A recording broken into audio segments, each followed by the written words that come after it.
They're shining examples of many women taking leadership roles across the region, driving positive change and continuing to uplift and empower future generations of women to come. At the forefront of that effort is Miss Jane Sun, the CEO of Chinese online travel giant Trip.com Group, one of the largest online travel agencies in the world with 400 million users. Ms. Sun first joined the company, then known as Ctrip, as CFO in 2005, rose to become COO in 2012, co-president in 2015, before taking on the role as CEO in 2016. Ms. Jane Sun, thank you so much for joining us. It would have been great if you're here in person, but still lovely to see you. Hope you're well. Thank you so much. I look forward to coming to Singapore. It's my favorite place to visit. Good to know, good to know. Let's get straight into it. You said in one of your previous interviews that your career is a reflection of China's 40 years of development and opening up. What did you mean by that? I joined the first generation of the students to go to the USA to study. So I always feel very blessed for the opportunity. And I want to make sure much is given, much is expected. So now I become the executive of our company. We have adopted many female-friendly policies to encourage more females to become the executives to lead our company forward. I hear that when you went to Japan for the first time as CFO, accompanying your chairman and your counterparts bowed and introduced themselves, but then they didn't even bother to come shake your hand, assuming that you're just an assistant. I mean, could you recall any of the biases or assumptions made about you just because you're a woman? And how did you deal with them? In Asian countries, still very few people can imagine that a female can take such an important role 20 years ago. And even in the Silicon Valley, when I joined a group of CEOs to visit the CEOs in the Silicon Valley, a lot of people asked me, where was your husband? So they assume I went on the CEO trip because my husband was the CEO of the company. So it's very difficult for many people still to imagine that a female can take such an important leadership role to lead the company forward. Speaking of dealing with pressure and challenges, the COVID-19 pandemic has certainly proven to be a revealing test of leadership. And we've seen many articles and commentaries saying that women are better leaders when it comes to times of crisis, times of uncertainty. How would you describe the approach of women leaders in dealing with extreme challenges? I think a male and a female brings different strengths. Females are very good with putting themselves in other people's shoes, very good with communication, very good with team building, and are very willing to make personal sacrifice for the best interest of the team. So during COVID, we made our policy that customer first, partner second, Trip.com the third. So by telling our customer they are the first, I remember when COVID hit, many of the Chinese customers are waiting to take their vacation abroad. So instantly, we need to respond to the closure of the borders by returning and refunding our customers for $36 billion. Instantly. It was a lot of pressure, yet our team united as one person and made a decision very quickly. Talk with the bank, get the money ready, get the fund ready, return the refund to the customers. The second thing is we saw many small and medium-sized business travelers or travel tourism board were under lots of pressure.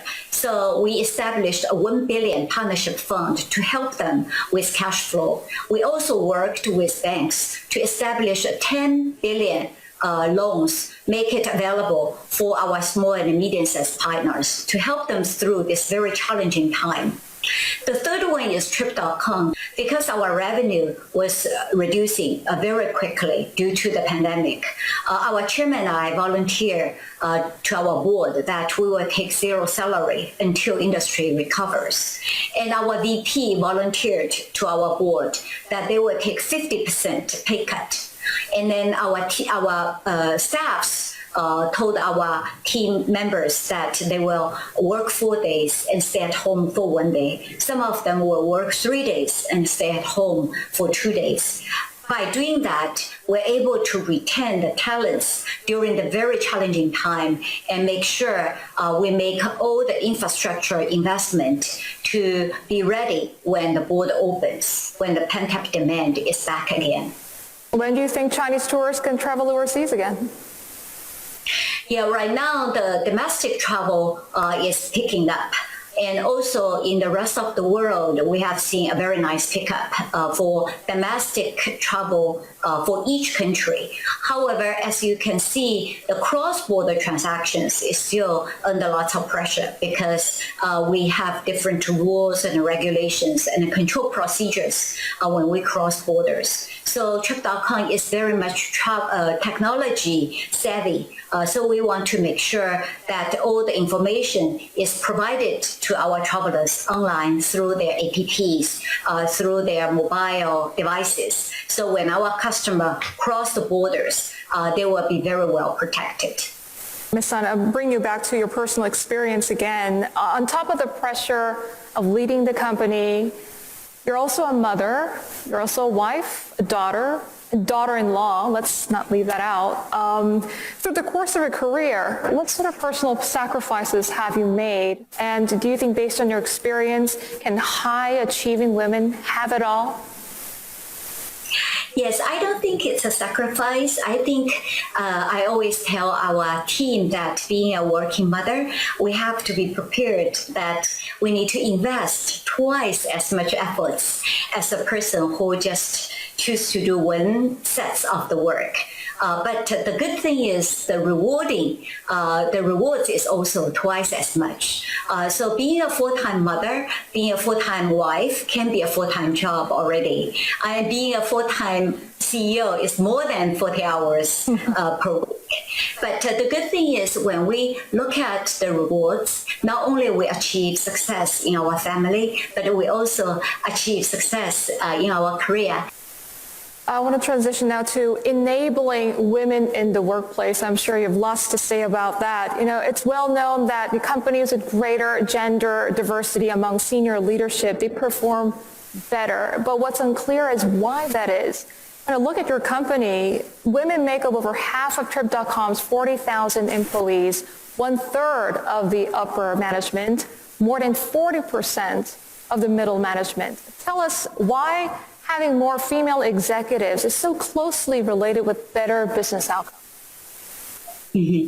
Yes, travel is very much driven by both male and female. And it's one of the industry which were taking more than 55% of the females as its workforce.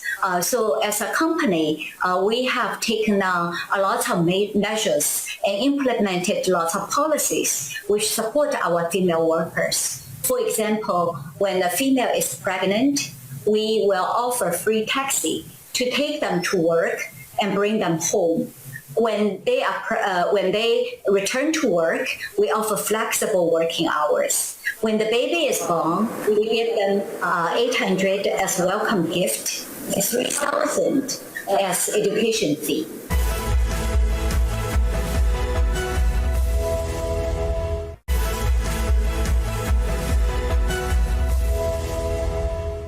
Since you mentioned technology earlier, I want to zoom out a little bit and talk about tech scene in China. How much has changed for women in technology now compared to when you started out in this field? When I first came to China market, I was the only female CFO in the whole market. And now more and more females are joining high-tech company to become executives in this field. So I'm very encouraged to see the progress in this field. Yet many has been done, many yet to be done. So as executive in a high-tech company, I always feel tremendous responsibility to implement and encourage our females to become braver, to take on more responsibility when they develop their career. Ms. Sun, and studies have shown that women have been disproportionately affected by COVID-19. Many have to not only deal with work, but also juggle with caregiving demands. They're starting to question their career prospects as well. What can companies do to mitigate this sort of negative effects from the pandemic, especially, and ensure women stay longer in organizations, long term, I mean? Yeah, as one of the measures we have taken recently is promoting a flexible working format. It's a hybrid working model. We ask employee to adopt 3+2, meaning 3 days in office, 2 days working at home. And we did our A/B testing for the past 6 months by testing more than 1,500 employees. The productivity was not impacted. However, we are able to reduce the attrition rate from 7.9% to 4.5%. And also the job satisfaction from our workforce has significantly increased. And by allowing our employees to work 2 days in the office, they're able to reduce the commute times. And for working mothers and working fathers, this is very helpful because they are able to use the time they saved and spending with their children. That's why we feel it's a very good policy and it's very carbon friendly as well. All right, when we talk about issue of women on boards, many people say we just cannot find enough capable, qualified women to fill those positions. What do you think is the root cause of that, and what can we do to develop a sustainable pipeline of competent female candidates? If we look at the college, actually female students get better grades. More than 50% of the top students are females. And when the students enter into workforce, pretty much they are quite equal as well. It's when the female and male accelerating in their career paths, they need more help.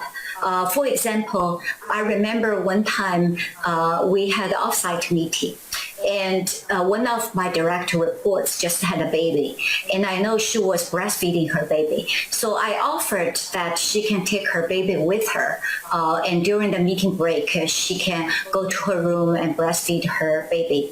And I just didn't do too much. I just thought, because I used to be a mother who breastfed my baby, I understand what it takes. It's a very simple offer, yet it helped her so much because very few employees will have the courage to go to their CEO and ask if they can bring their baby with her during the offsite meeting.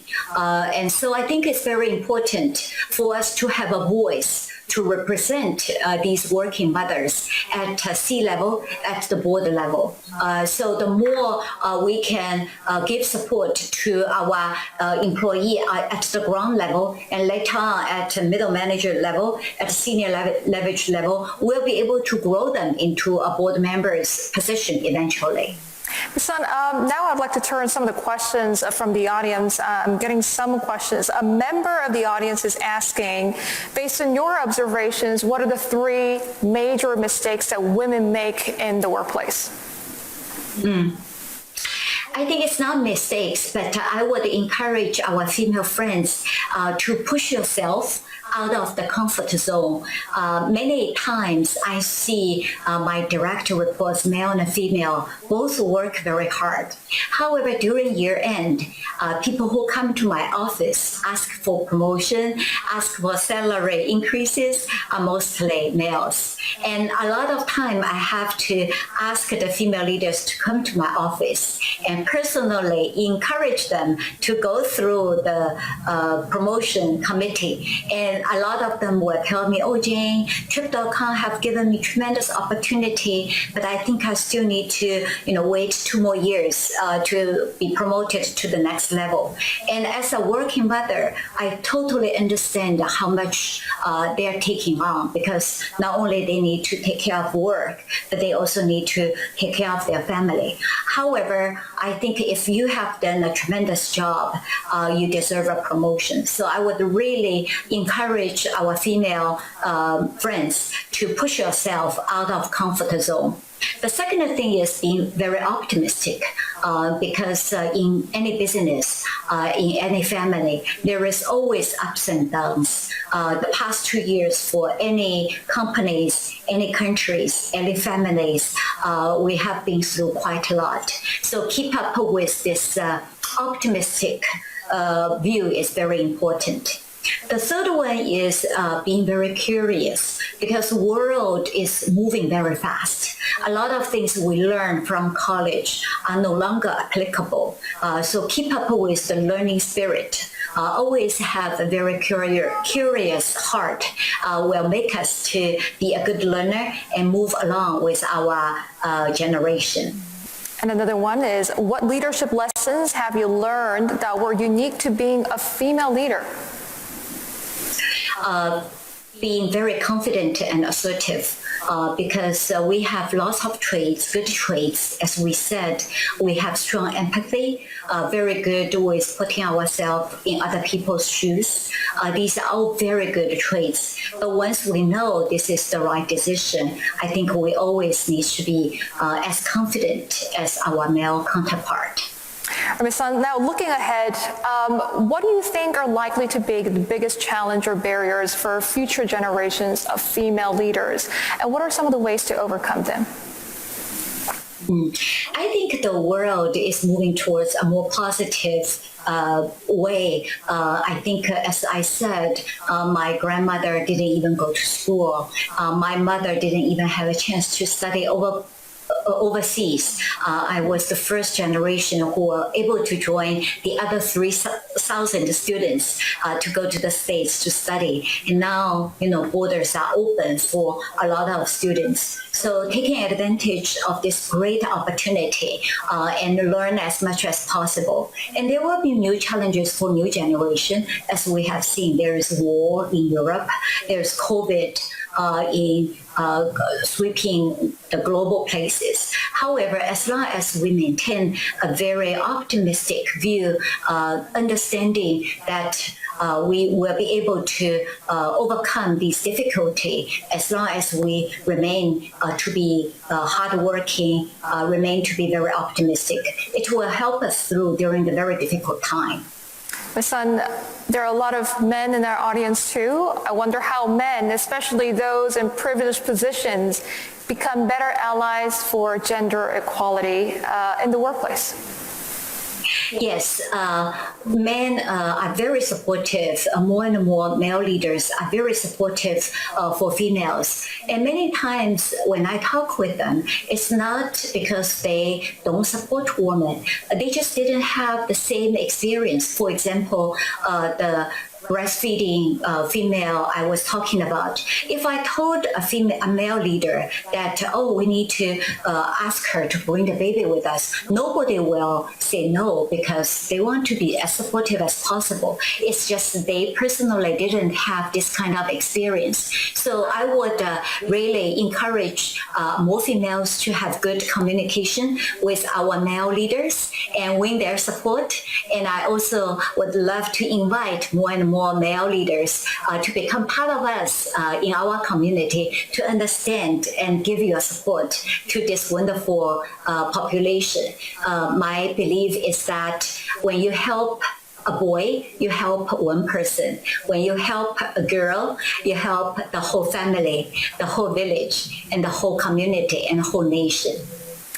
So speaking of the future, when you look at the lessons that you learned from the past challenges throughout the course of your career, and also especially pandemic, how are you planning to position Trip.com for the future? Trip.com right now has 400 million users. They are all over the world. So for us, there are four elements that is very important. The first one is our investment in technology, particularly at the age after we finish the pandemic. Technology will become very important. The second one is our investment into product. The product that covers the global travel industry will become really valuable when our customers are ready to travel. The third one is the service level. During the COVID, at any given time, 24 hours times 7, any customers can reach us by calling us, and we need to respond to our customers within 20 seconds. So the service level is very important. The fourth one is the branding. I think having a good brand which will give confidence to our customers when they travel around. And the last one is also having a very good pricing structure. So high-end customers will be able to find a very good, high-quality product. Young students can go around the world using very economic packages. So these elements, 5 elements, are the focus when we develop our business model. What role will women leaders play in that vision? Very important because when we study our customer portfolio, the majority of the family trips are booked by females. So to understand our female customers become very important. When we look at our partnership in the pipeline, more than 55% of the jobs in the travel industries are taken by females. So to encourage them to step up and making sure they innovate their product, develop the service technology to serve our customers well, will become a very important successful factor going forward. We hope you've enjoyed CNA Leadership Summit, Women Inspiring Change.